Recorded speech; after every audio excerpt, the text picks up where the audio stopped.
To start with, people who are saying that Atiku Abubakar used the privatization program to enrich himself, not only enrich himself, they said he sold it for past 3 amounts.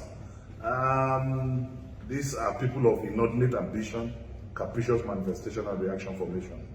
These are beer parlor discussions that is unfounded, malicious, capricious, and totally untrue.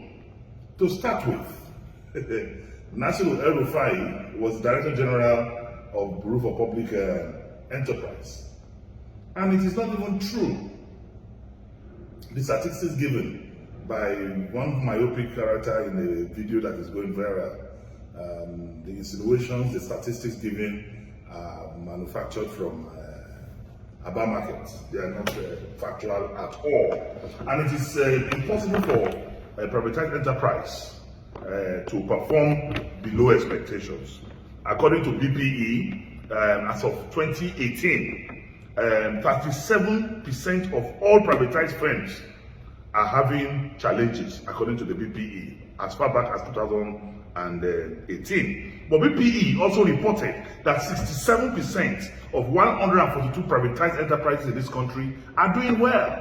So why will any single Nigerian single out only 3 out of 147 privatized enterprises in Nigeria that are doing well, and to now malign the character and person of Atiku Abubakar?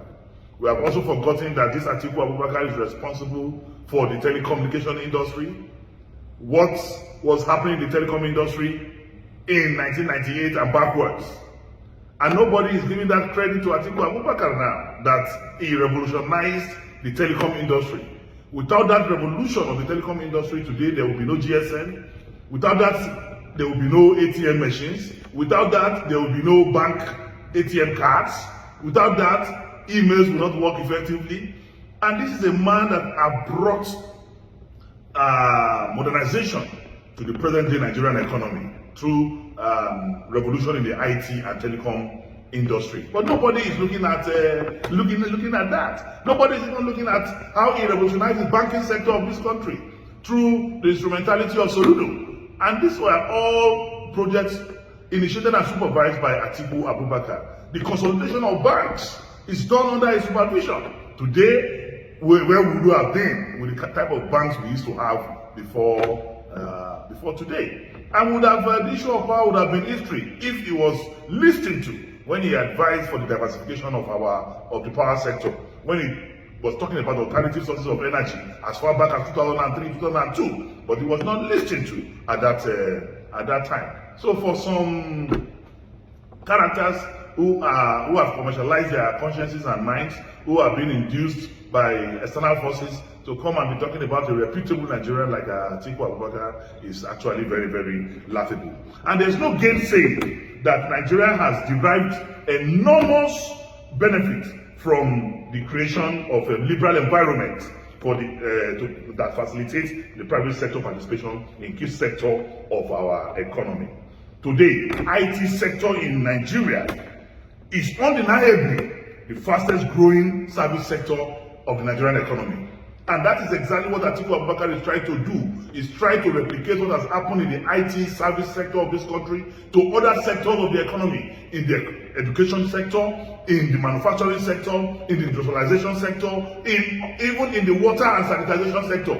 All Atiku is trying to do is to make sure that the same concept of development that has been introduced in the IT sector is replicated in this other economy, and he has succeeded in his private endeavor in all these sectors. So there's no reason why he will not succeed in at the national and federal level.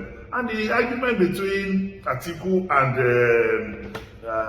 Tinubu is laughable, and there's no point comparing Atiku and Tinubu at all. And the only argument is always that Tinubu raised the IGR in Lagos. It is true that he minimally raised the IGR in Lagos, but Tinubu, when he became governor in 1999, the debt of Lagos State was $200 million.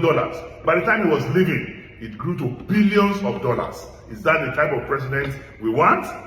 Today, as I speak to you, Lagos State is responsible for 6% of our external debt. Lagos State alone is responsible for 6% of our external debt and about 4% of our domestic debt. Is that the type of character we want to raise as the president of the Federal Republic of Nigeria? Atiku is a billionaire with enterprise, while Tinubu is a billionaire without enterprise. So we should discountenance these rumor mongers, liars, beer parlor discussions that try to disparage the person and personality of Atiku Abubakar. Atiku Abubakar is one Nigerian that we must embrace, because more than anything else in this country now, we need a unifier. Because this country has never been this divided in our history, not even during the Civil War. But today, we are so divided, and without unity there can be no peace, and without peace there can be no development. So the only one who has the character, who has the temerity, who has the capacity to unite us as a people, as a father figure in Nigeria today, is Atiku Abubakar.